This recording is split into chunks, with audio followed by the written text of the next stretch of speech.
This is पुरु जनत्रिया। आप देख रहे हैं एनसीईआरटी बाई पुरु। आज हम स्टार्ट करने वाले हैं क्लास 6 एनसीईआरटी का चैप्टर नंबर 5, ठीक है, पदार्थों का पृथक्करण। तो अपन ने इसमें जो है अवसादन, निस्यंदन, निस्तारण वगैरह यहाँ तक बात कर लिया था, ठीक है। अभी अपन इससे आगे देखते हैं। बाष्पन अगली प्रोसेस है, ये थर्ड वीडियो है उसकी, उस चैप्टर की, ठीक है। बाष्पन, एक बीकर में थोड़ा सा जल लेगा, उसमें 2 चम्मच नमक डाल के और अच्छी तरह हिलाइए। क्या आप जल के रंग में कोई परिवर्तन देखते हैं? हिलाने के बाद क्या बीकर में कोई नमक देखते हो? नमक के जल से भरे बीकर को गर्म कीजिए, जल को उबाल कर उड़ने दीजिए। बीकर में क्या बचता है, ठीक है।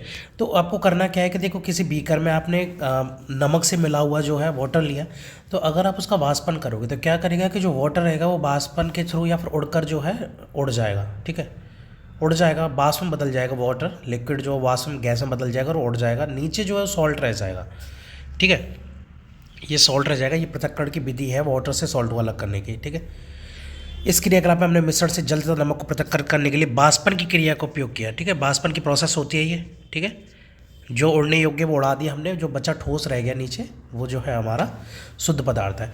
जल को उसके बाष्प में परिवर्तित करने की प्रक्रिया को बाष्पन कहा जाता है। बिल्कुल, जल जो होता है उसको बाष्प में परिवर्तित करना। बाष्प मतलब जो लिक्विड जल होता है उसे गैसियस स्टेज में गर्म करोगे आप, तो क्या होगा, ये आप ऑटोमेटिक गैसियस स्टेज में कन्वर्ट होता जाएगा। तो ये जो बाष्प बनने की जो प्रोसेस है उसे बाष्पन कहते हैं। यहाँ पर जल होता है, जहाँ पर जल होता है बाष्पन की प्रक्रिया निरंतर होती रहती है। बिल्कुल, जहाँ भी जल होगा वहाँ पर बाष्पन जो हमेशा चलता रहेगा। वो 20 डिग्री टेम्परेचर पे भी चलेगा, 25 पे भी चलेगा, 30, 50, 100 जितने पे भी, सब पे चलता रहेगा, ठीक है।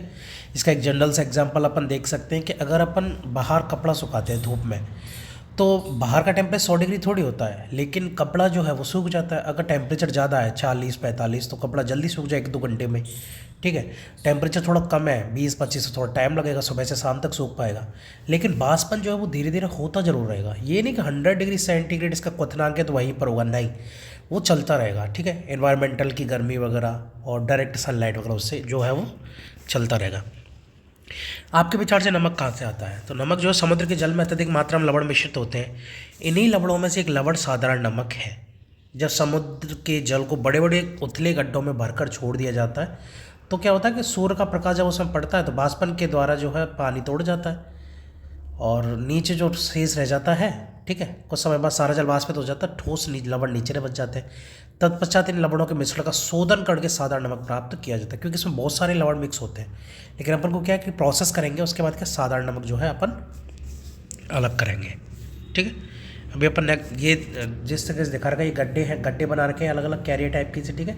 पानी भर रखा है इनमें, पानी जो बाष्पन के द्वारा उड़ जाएगा, नीचे ठोस लवण रह जाएंगे, ठीक है। नेक्स्ट टॉपिक है पृथक्करण की एक से अधिक विधियों का उपयोग, ठीक है। ये दे रखा है, हम पदार्थों को पृथक करने की कुछ विधियों के बारे में अध्ययन किया है। प्राय किसी मिश्रण में उपस्थित विभिन्न अवयवों को पृथक करने में केवल एक ही विधि का उपयोग पर्याप्त नहीं होता। बिल्कुल सही बात है, ठीक है। कई सारी विधियों का उपयोग किया जा सकता है, कई सारी अशुद्धियों को अलग करने के लिए, ठीक है, विभिन्न अवयवों को अलग करने के लिए। ऐसी स्थिति हम एक से अधिक विधियों का उपयोग करते हैं, बिल्कुल सही बात है, ठीक है। ये रेत और नमक का मिश्रण है, तो रेत और नमक के मिश्रण को अलग करेंगे पहले। एक्चुअली इसमें क्या करेंगे, पानी मिलाएंगे, ठीक है।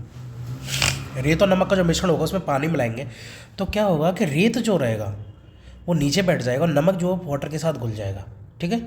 थोड़े टाइम बाद रेत जो है नीचे बैठ जाएगा और जो नमक है वो वाटर के साथ घुला रहेगा, ठीक है। हस्तचयन विधि इसके पृथक्करण के व्यवहारिक नहीं, बिल्कुल रेत और नमक को अमल कर ही नहीं सकते हैं, ठीक है। तो उससे क्या होगा कि जब उसको हम छान लेंगे, ठीक है, जैसे इस मिश्रण को बीकर में रखिए, इसमें कुछ जल मिलाइए, इसके बाद बीकर को कुछ समय के लिए एक और रख दीजिए, ठीक है। ये नीचे बैठ जाएगा, रेत बीकर की तली में बैठ जाएगा। इसे निस्तारण या निस्यंदन द्वारा पृथक, निस्तारण या निस्तारण किसे बोलते हैं, जैसे कि ये गिलास हुआ, नीचे बैठ गया इसमें, ठीक है, ये वाटर भर रहा है पूरा, तो इसे तिरछा कर लेंगे गिलास को थोड़ा सा, ठीक है। तिरछा करके इसमें से वाटर को निकाल लेंगे तो ये मिट्टी क्या नीचे ही रहेगी, ठीक है, निस्तारण के द्वारा निकाला जाएगा, ठीक है। ये प्रोसेस जो होती है वो निस्तारण की होती है, ठीक है। अब इस निस्तारित द्रव से नमक व जल को पृथक अपन ने ऊपर देखा ही था, ठीक है, कैसे करते हैं। नमक और जल को क्या बाष्प द्वारा उड़ा देंगे, ठीक है। ढक्कन बंद करिए, केतली को गर्म कीजिए, ठीक है। आप केतली की टोंटी से भाप निकलती रहती है, ठीक है। इसे पानी को भी इकट्ठा कर सकते हैं अपन डायरेक्टली यहीं पर भी, ठीक है। एक ऊपर इसके ऊपर प्लेट लगाइए जहाँ से भाप निकल रही है, उसमें बर्फ़ वगैरह रख दो तो ये भाप जैसे इसके संपर्क में आएगी तो कंडेंसेंस होकर संघनित होगी, इसमें आ जाएगी, तो वाटर यहाँ कलेक्ट हो जाएगा, नमक जो है इसमें रह जाएगा, ठीक है। नमक वाष्प होगा नहीं इसके साथ, ठीक है। एक धातु की प्लेट लीजिए जिस पर कुछ बर्फ़ रखी हो, ठीक है, वही सब प्रोसेस हो गई। जब भाप बर्फ़ से ठंडी की गई प्लेट के संपर्क में आती है तो संघनित होकर द्रव बन जाते हैं, बिल्कुल सही बात है, ठीक है। प्लेट के नीचे से बूंद बूंद होकर नीचे गिरने वाला यह जल संघनन द्वारा भाप बना है। इसमें थोड़ा सा करेक्शन है, संघनन द्वारा भाप से बना है वो, ठीक है। भाप जो है उससे बना है संघनन की प्रोसेस द्वारा, यहाँ से लगेगा, ठीक है। जल वाष्प से उसकी द्रव अवस्था में परिवर्तित होने की प्रक्रिया को संघनन कहते हैं। भाई वाष्प से द्रव अवस्था में बना वो कंडेंसेशन, ठीक है, संघनन की प्रक्रिया कहलाती है। क्या आपने कभी जिस पात्र में दूध को थोड़ी देर उबाला गया हो उस पर ढकी प्लेट पर संघनित जल की बूंदों को देखा है? बिल्कुल सही बात है, ठीक है। ये बूंदें इकट्ठी हो जाती है सर्दियों के टाइम पे, तो आपको काफ़ी सारी देखने को मिलती है। जब सारा जल वाष्पित हो जाता है तो फिर केतली में पीछे क्या छूट जाता है? नमक।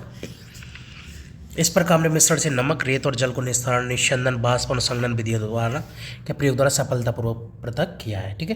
ये कई सारी प्रोसेस हो गई, ठीक है। रेत और जल निस्तारण द्वारा, ठीक है, निस्तारण हो गया, निस्यंदन से अलग किया, वाष्पन किया इसका, ठीक है, संघनन किया, संघनन से वाटर प्राप्त हुआ, ठीक है। नमक, पहली को रेत से नमक की पुनः प्राप्ति की समस्या है। उसने नमक के संपूर्ण पैकेट को रेत की थोड़ी मात्रा में मिलाया था, फिर उसने क्रियाकलाप 7 में सुझाई गई विधि द्वारा नमक को पुनः प्राप्त करने का प्रयास किया, परंतु उसने यह पाया कि वह तो लिए गए नमक के केवल थोड़े भाग का ही पुनः प्राप्ति कर पाई है। उससे कहाँ त्रुटि हुई, ठीक है। क्या जल किसी पदार्थ की कितनी भी मात्रा को घोल सकता है? बिल्कुल नहीं। भाई डिपेंड करता है कि सैचुरेशन जो स्टेज होती है कि जल में हम एक पर्टिकुलर मात्रा को ही घोल सकते हैं। भाई नमक घोलोगे आप, पहले नमक आपने थोड़ा सा डाला, वो इजीली घुल गया, और डाला और घुल गया, और डाला, डालते जाओगे तो वो क्या कि एक ऐसी स्टेज आएगी जब उसमें घुलना बंद हो जाएगा या बहुत ईजिली नहीं घुलेगा, बहुत दिक्कत आएगी हमें घोलने में, ठीक है। यही जो प्रोसेस है इन्होंने इसमें क्रियाकलाप में दी है, ठीक है। इन्होंने क्या क्या है, गिलास या बीकर में जो 1 चम्मच नमक और जल की आवश्यकता होगी, ठीक है। आधा कप जल बीकर में डालिए, 1 चम्मच नमक इसमें डालकर तब तक विलोड़ित कीजिए जब तक कि पूरी तरह से घुल ना जाए, और फिर 1 चम्मच नमक डालिए और भलीभांति विलोड़ित कीजिए, ठीक है। इस तरीके से फिर और 1 और चम्मच डालिए, इस तरीके से डालते जाओ। सैचुरेशन वाला मैंने आपको बताया तभी, है ना। कुछ चम्मच भर नमक मिलाने के बाद आप क्या पाते हैं कि कुछ अभिलयी नमक बच जाता है, ठीक है। अब उसमें नहीं घुल रहा है, बीकर की तली में बैठ जाता है। यदि हाँ तो इसका अर्थ यह हुआ कि अब इस जल में अधिक नमक नहीं घुल सकता। यह विलयन संतृप्त विलयन, सैचुरेटेड सॉल्यूशन बोला जाता है या कहलाता है। यह एक संकेत है जो ये बताता है कि उस समय संभवतः क्या गलत हुआ जब पहली ने रेत, हाँ बिल्कुल, सैचुरेशन से ज़्यादा हो गया तो वो प्रॉपर नमक प्राप्त हमें नहीं हुआ, वो मिट्टी के साथ चला गया कुछ, ठीक है। कदाचित नमक की मात्रा संतृप्त विलयन बनाने के लिए आवश्यक मात्रा से बहुत अधिक थी, ठीक है। अभिलय नमक रेत के साथ मिला और रह गया, जिसे पुनः प्राप्त नहीं किया जा सकता। वह अधिक मात्रा में जल का उपयोग करके अपनी समस्या हल कर सकती है। बिल्कुल, ज़्यादा अगर जल ले लोगे आप तो उसमें काफ़ी सारा नमक ईजिली घुल जाएगा। अब काफ़ी सारा नमक ईजिली घुल जाएगा तो वो वेस्ट नहीं होगा, ठीक है, जाएगा नहीं वो रेत वगैरह के साथ, ठीक है। कल्पना कीजिए कि उसके पास मिश्रण में सारे नमक को घोलने के लिए पर्याप्त मात्रा में जल नहीं है। क्या किसी अन्य उपाय द्वारा जल की उसी मात्रा में संतृप्त विलयन बनाने से पूर्व पहले से अधिक नमक घोला जा सकता है? बिल्कुल हाँ, ठीक है। तो उसके लिए अगला क्रिया करता है, बीकर में कुछ जल लीजिए तथा उसमें तब तक नमक मिलाइए जब तक कि उसमें नमक ना घुल सके, ठीक है। इसमें और नमक ना घुल सके, मतलब घुलना बंद ना हो जाए। इस प्रकार हमें नमक का जल में संतृप्त विलयन प्राप्त हो गया, ठीक है। अब इस संतृप्त विलयन में कम मात्रा में नमक मिलाइए और इसे गर्म कीजिए, ठीक है। इसे हल्का हल्का गर्म करोगे तो इसमें नमक घुलना स्टार्ट हो जाएगा। आपने देखा भी होगा कि गर्म जो चीज़ रहती है उसमें नमक ईजिली घुल जाता है, ठीक है।